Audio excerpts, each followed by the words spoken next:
राति पाहिले नुआ वर्ष सबुठी आनंद उल्लास माहौल। आज वर्षर शेष दिन में जड़े युवती झुलंता अवस्था मृतदेह ठाब होइछि। आठगढ़ थाना अंशोपा तारिणी छक निकट में एक होटेल रे कार्यरत महिला कर्मचारी संदेहजनक मृत्यु होइछि। होटेल पछपटे रहणी घरे झुलंता अवस्था युवती मृतदेह उद्धार कर मृत युवती जनक होती भद्रक अंचल लिपिका विश्वाल। घटनास्थल में आठगढ़ पुलिस पहुंची तदंत आरंभ करिछि।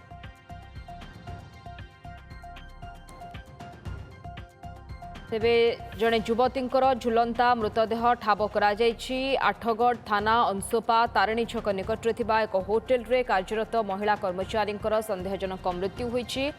होटेल पछपटे रहणी घरे झुलंता अवस्था युवती मृतदेह मिली। मृत युवती जनक होती भद्रक अंचल होती लिपिका विश्वाल। घटनास्थल में आठगढ़ पुलिस पहुंची तदंत आरंभ करिछि।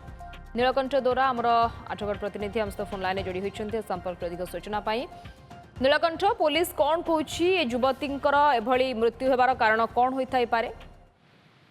निश्चित भाव कही रखु देखो जो भाव जो युवती जनक भद्रक अंचल लिपिका विश्वाल जो ना से पाखापाखि 3 मास धरी अंशुपा छक निकट जो अंशुपा होटेल रही कार्यरत बहल भाव कार्यरत करते किंतु गतकाली से दिन तमाम ड्यूटी कर रूम को जाइए शोया कि सका जो सह कर्मचारी जो मैंने रही से कबाट बाड़े से कबाट बंद था बहु समय धरी से खोली नथिले जो मंदिर सन्देह उपजिला से कबाट ताड़ू जना पड़ा युवती जनक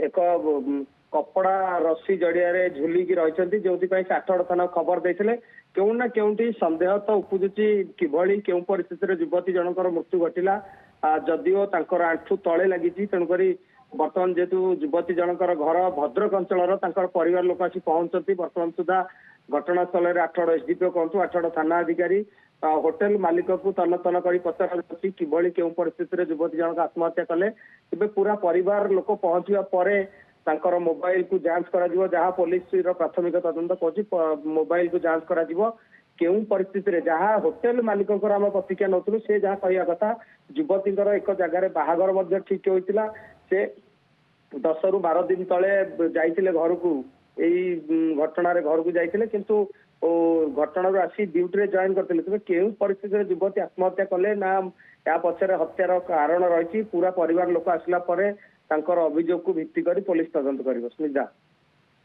ओके, युवती वर्तमान मृत्यु केमती है से बाबद रे पुलिस तदंत करिबो। जड़े कर्मचारी जे रही मृत्यु होइछि झुलंता अवस्था मृतदेह मिली पुलिस ए दिगरे तदंत करुछि। धन्यवाद नीलकंठ सविशेष सूचना पाई।